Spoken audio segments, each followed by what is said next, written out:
everybody, it's Bevin. Welcome back to my vlog.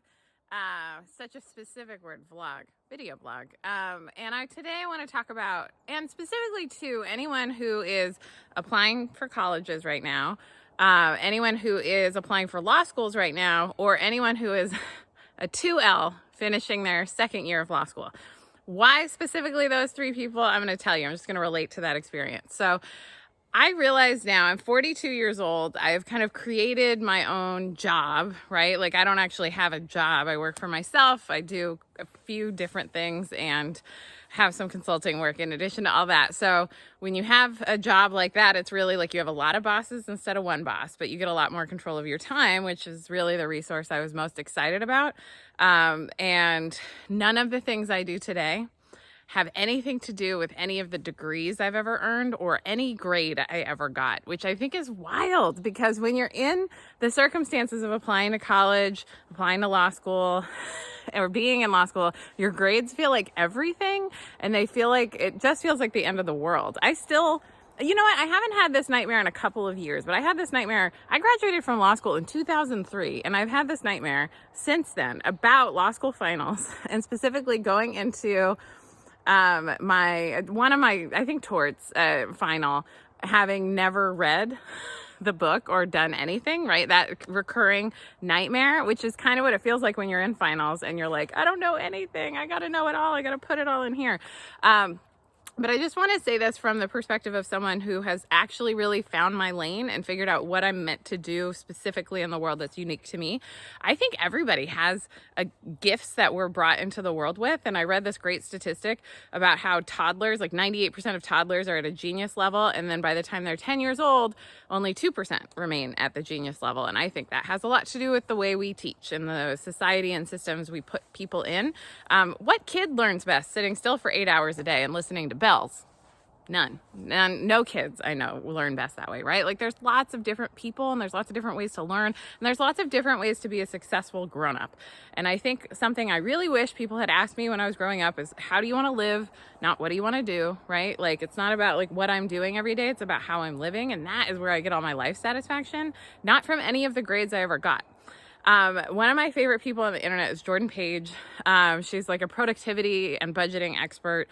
She really kind of teaches you how to be like the best version of yourself by systems, by actually creating systems that work for you instead of, it's arguable. I don't know about her feelings about the systems outside of us, but she is really good at like teaching how to like run your life, right? And she gets a lot done, but she puts forth what she calls a B- effort. I listened to this. She talked about it in a podcast once, a B- effort. I was like, huh. It's something I've thought about for a while. Like I give A+ effort to all of my aerobics classes. Those are the most important things I do.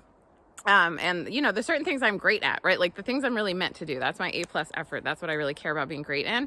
I give a B- effort to video editing, to like writing descriptions on YouTube. I'm not the best at that, but like what I do is I make it passable and work, because just remember, this was so comforting to me in law school, but the person who gets the lowest GPA but still passes their classes still gets to be a lawyer. That's still how it works, right? Like, and the bar exam is pass fail. It's not you get an A on the bar.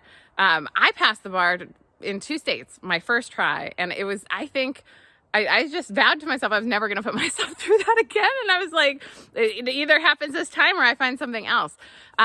What's really ironic too is like I didn't end up working where I thought I would work. I wanted to go into immigration law and there were like no jobs. And so I ended up finding the job that I could get, which was a friend of a friend connected me to a real estate attorney. So that's what I did for like 15 years, every day. Nobody asked me, how do you want to live? I just like got the job I could get because I needed to pay off all that debt. Still haven't paid it all off. In fact, we'll be paying off that debt with things that have nothing to do with that degree. Very excited about that.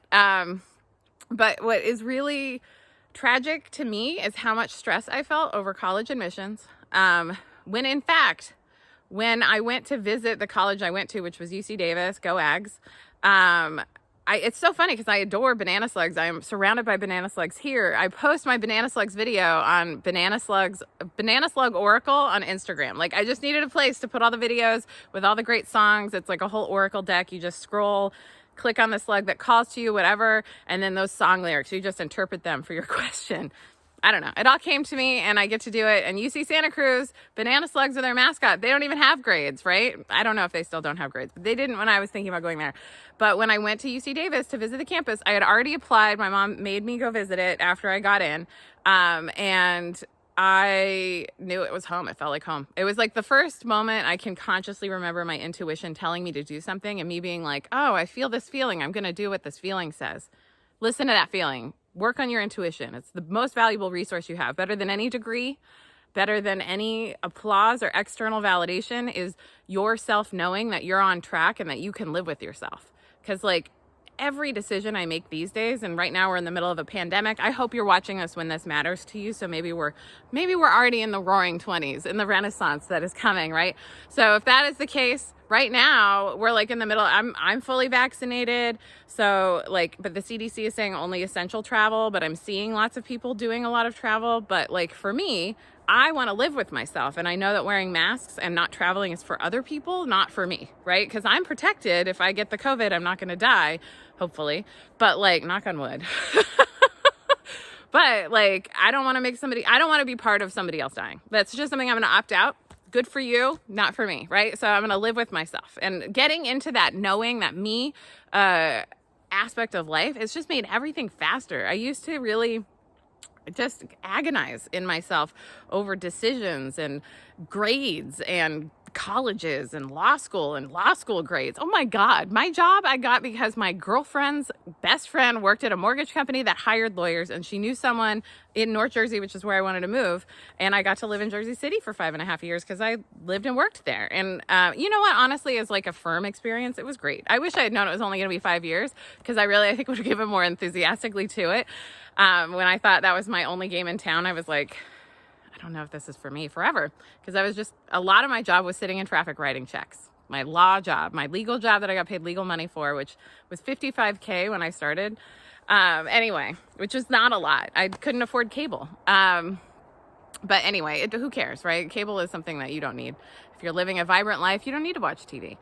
You're living your own TV life. Anyway, so I didn't go to the Banana Slug school. I went to my school, UC Davis. Someone's walking down the path. This is so rare.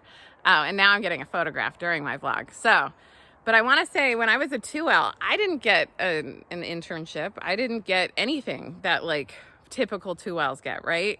You're supposed to like get a job, like quasi job, until you get your real job, right? My boss was not going to hire me in that way. He hired me because he knew me. He knew my friend. Someone vouched for me. He did not care what I got in my torts class. He did not care whether I had an internship.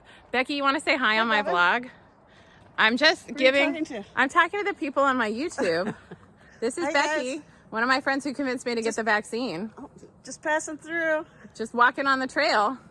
Bye, Becky. Good to see you. Bye, buddy. Bye, Bevin. She volunteered at our vaccine clinic. Anyway, Becky's a botanist, has a PhD, and really loves plants. That's the kind of person that needs that kind of higher ed. I didn't need higher ed. I just was going because I felt like this is how I ended up going to law school. Everyone in my life had told me I should be a lawyer because I was smart and I could argue. And I think those were the main things people told me why I should be a lawyer. And then I was facing, there was a big .com bust my like senior year in college, and I was like, maybe I should just go to law school. This is really my thought process. And then I was like, I can be a feminist lawyer. We'll figure it out. And you know what? I was a feminist lawyer, but I wasn't doing things to advance feminist justice. I was helping people buy houses. I was helping people navigate a complex system. I'm good at that, right? But my real work, I think, in the world is to help people navigate the complex systems that we live in and get out of the matrix and learn to love their bodies and learn to love themselves and learn to follow their own guidance for their life. Because I think each and every one of us is an individual with something specific to bring to the world. And frequently we end up in higher education and in this funnel where we're like, I was talented at academics. I don't think that was necessarily a great thing, but that's what I was talented at. And I just kept following that. And it's not the best way to pick a way to live your life, I think. I think you have more options than you think, and we don't get taught all of our options in school. We're taught to just go to college and get a job. And there's even schools where like they announce where you're going to college when you're graduating. And I just want to remind you that Dolly Rebecca Parton, when she was graduating from high school, she did not go to college. She graduated from high school, declared, I'm moving to Nashville to become a big star. And then she did exactly that thing. So I just want to say, like, even if you haven't been the kind of person to like take the reins of your life and quit the thing that you're in the middle of, I kind of wish I had quit law school. In my second year, my 2L year, I didn't get a law job for the summer. I think I was someone's research assistant, like a professor's research assistant. I was very focused on my drag king troupe and my drag performance, and I'm so glad I was, because that's the bedrock on which I've built my life now, and where I really found a part of myself that was really dormant. And so I just want to say, if you haven't gotten the 2L job, summer associateship, that's what they call it. I'm like on LinkedIn now, and I see all these 2Ls like kind of talking about their summer associate thing. So I just really wanted to talk about it. So if you're a 2L and you haven't gotten your summer associate thing, if you're stressed about your law school finals, if you're stressed about getting into law school, the law school I went to has never mattered except for alumni networking. That is literally the only time it's mattered that I went to Rutgers for law school. Like, my job didn't matter. Like, it mattered that I had the JD. And honestly, trying to get a job outside of the legal field, I always tried. I was trying to get out of that job for forever. I've tried so many times in my life to like get another job, and the JD has hampered me, I think, more than it has helped. And I remember our admissions dean telling us in my 1L orientation that a JD is a ticket to any job success. You can get a better job with a JD, no problem. That is not my experience. And that's where I'll leave that. But I will also say, like, if I had just gone through life getting B minuses in classes and really pursuing like my passions and like what was really inspiring me and my curiosities, because your curiosity is really like, I think, where the universe is like working through you. It's like, oh, what do you want to learn about? What's really inspiring you?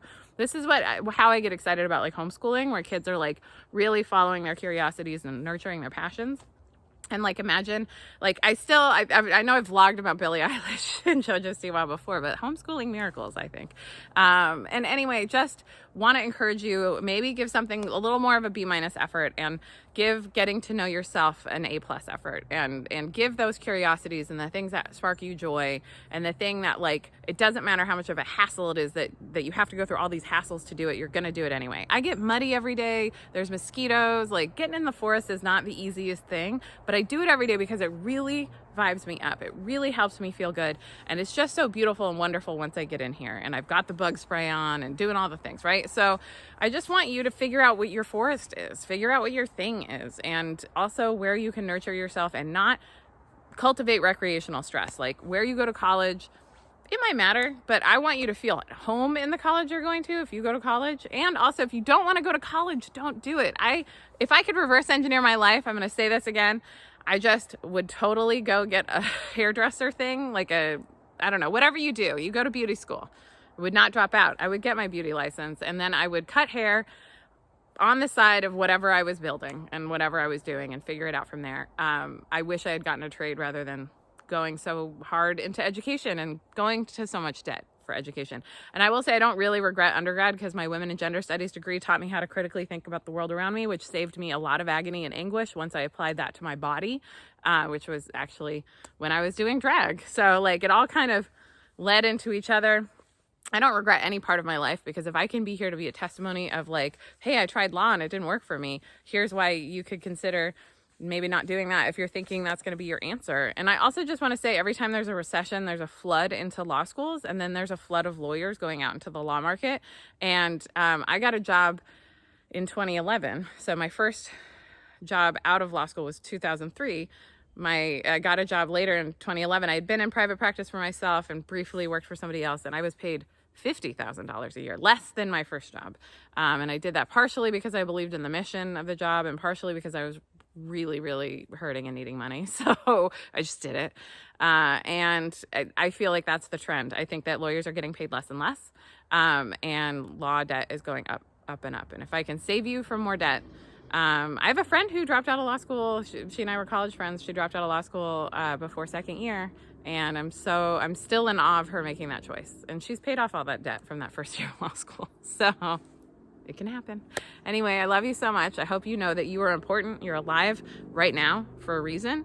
We need you. We need you to glow up and figure out why you're here. And we need you to just like follow your dreams and live in the joy of life and figure out how to create a life you actually enjoy living, and not just putting your head down and following some path and thinking it's going to get you to that life, because that life is different for everybody. And it's important that you figure out what yours is. So I love you so much. Talk soon.